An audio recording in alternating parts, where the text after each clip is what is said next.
नमस्कार विद्यार्थी मित्रांनो, आजच्या या व्हिडिओमध्ये आपण concept and components of an ecosystem म्हणजे परिसंस्थेची संकल्पना आणि परिसंस्थेतील घटक या विषयावरती बोलणार आहोत.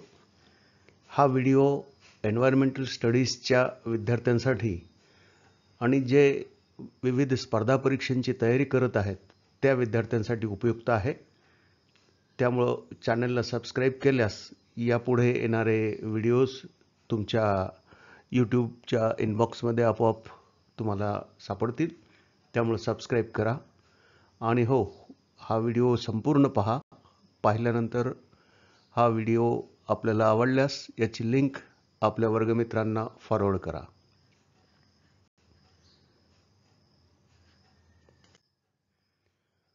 तर काय आहे ही संकल्पना? Concept of an ecosystem. An ecosystem is like a community where living organisms such as plants, animals, and teeny creatures interact with each other and with their physical environment. म्हणजे परिसंस्था हे एका समूहासारखं आहे ज्या ठिकाणी वनस्पती, प्राणी आणि लहान लहान कीटक, प्राणी म्हणा, यासारखे सर्व सजीव एकमेकांशी आणि त्यांच्या भोवताली असणाऱ्या वातावरणाशी इंटरॅक्ट होत असतात, म्हणजे संवाद साधत असतात. This interaction includes how they get food, where they live and how they reproduce. हा जो संवाद आहे, या संवादामध्ये त्यांनी अन्न कसं मिळवायचं, कुठं राहायचं आणि आपल्यासारख्या सजीवांची उत्पत्ती कशी करायची, म्हणजे पुनरुत्पादन कसं करायचं, याचा समावेश होतो. Everything in an ecosystem is connected in some way and each part relies on the others to survive. या परिसंस्थेमध्ये प्रत्येक गोष्ट कोणत्या ना कोणत्या प्रकारे एकमेकांशी कनेक्टेड असते, जोडलेली असते आणि या परिसंस्थेतील प्रत्येक घटक जगण्यासाठी इतरांवर अवलंबून असतो. जगण्यासाठी म्हणजे अन्नासाठी म्हणा किंवा तिथं राहता येण्यासाठी म्हणा, या प्रत्येक गोष्टीसाठी प्रत्येक सजीव या परिसंस्थेतील इतर घटकांशी जोडलेला असतो. Components of an ecosystem. काय घटक आहेत या परिसंस्थेतले हे पाहूया. पहिला घटक आहे बायोटिक कंपोनंट्स किंवा लिव्हिंग थिंग्स. यात producers, these are plants and some bacteria that make their own food using sunlight through photosynthesis or chemicals through chemosynthesis. They are the base of the food chain because they provide food for other organisms. For example, grass, trees and algae. जैविक घटक म्हणजे जिवंत वस्तू कोणत्या आहेत या परिसंस्थेतील? क्रमांक 1 ची जैविक घटक म्हटलं तर उत्पादक ही आहे. ही वनस्पती आणि काही जीवाणू आहेत जे सूर्यप्रकाश वापरतात प्रकाश संश्लेषणाद्वारे, किंवा मग काही केमिकल्स, रसायने वापरतात केमोसिंथेसिसद्वारे आणि याद्वारे ते स्वतःचे अन्न स्वतः तयार करतात. परिसंस्थेतील अन्न साखळीचा ते एक मूलभूत आधार आहेत, कारण ते अन्नाचे निर्माते आहेत. ते इतर जीवांना अन्न पुरवतात, जसं की गवत, झाडे आणि एकपेशीय वनस्पती. दुसरा घटक आहे consumers. These are animals that cannot make their own food, so they rely on eating other organisms for energy. यांना ग्राहक म्हणतात. हे असे प्राणी आहेत जे स्वतःचे अन्न स्वतः बनवू शकत नाहीत, म्हणून ते ऊर्जेसाठी इतर जीवावर अवलंबून असतात.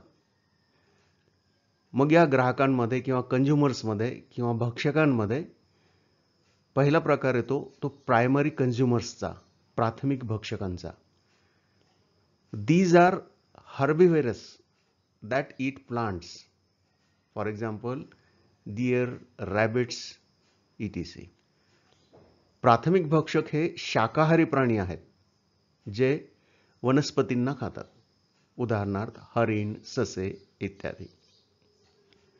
सेकंडरी कंझ्युमर्स, दुय्यम ग्राहक किंवा द्वितीयक भक्षक.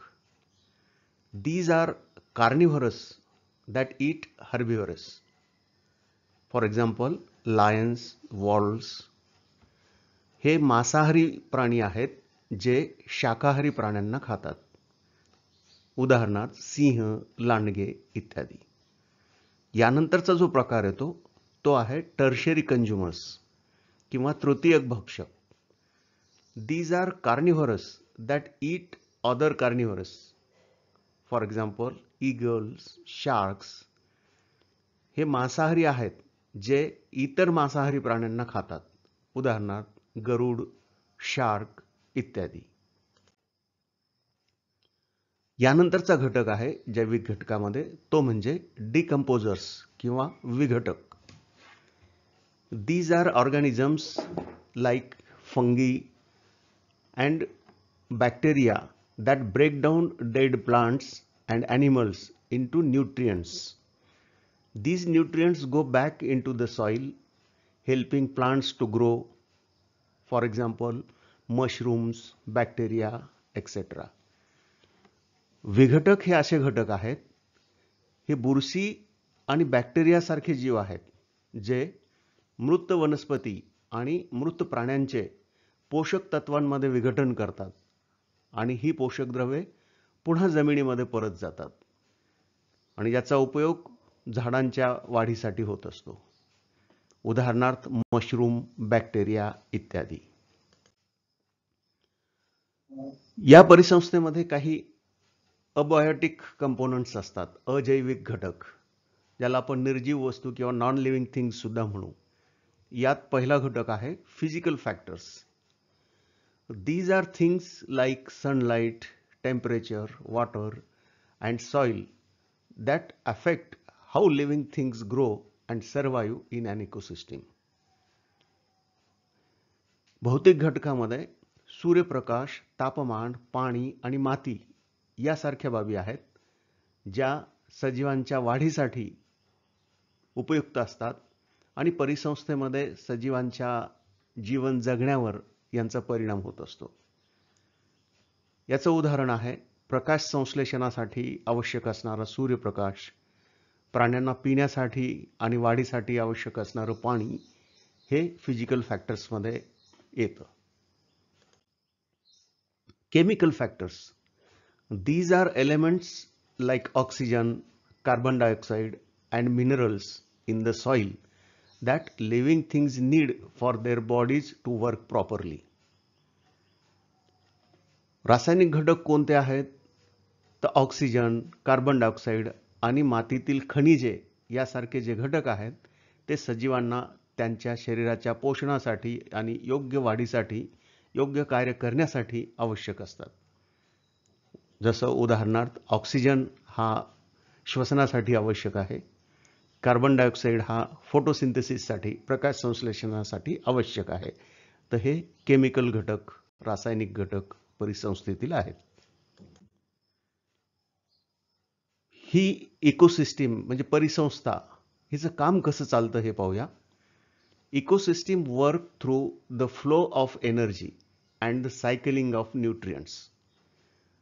परिसंस्थेमध्ये एक ऊर्जेचा प्रवाह असतो आणि पोषक तत्वांचं चक्रीकरण असतं.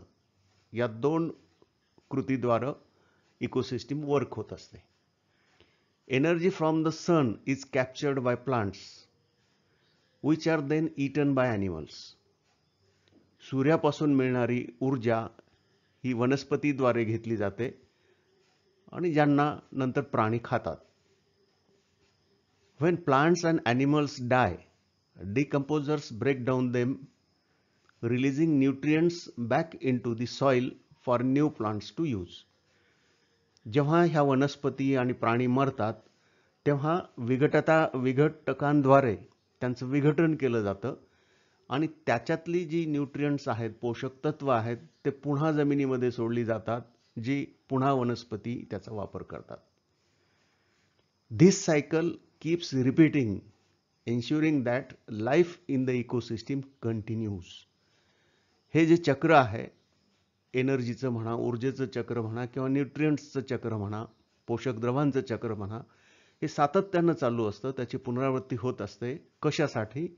तर परिसंस्थेतील जीवन जिवंत राहावं, जीवन सुनिश्चित राहावं यासाठी. Understanding ecosystems helps us see how all living things depend on each other and their environment for survival. परिसंस्थेचा अभ्यास केल्यानंतर आपल्या एक गोष्ट लक्षात येते की परिसंस्थेतील सर्व सजीव एकमेकांवर आणि त्यांच्या पर्यावरणावर जगण्यासाठी अवलंबून आहेत.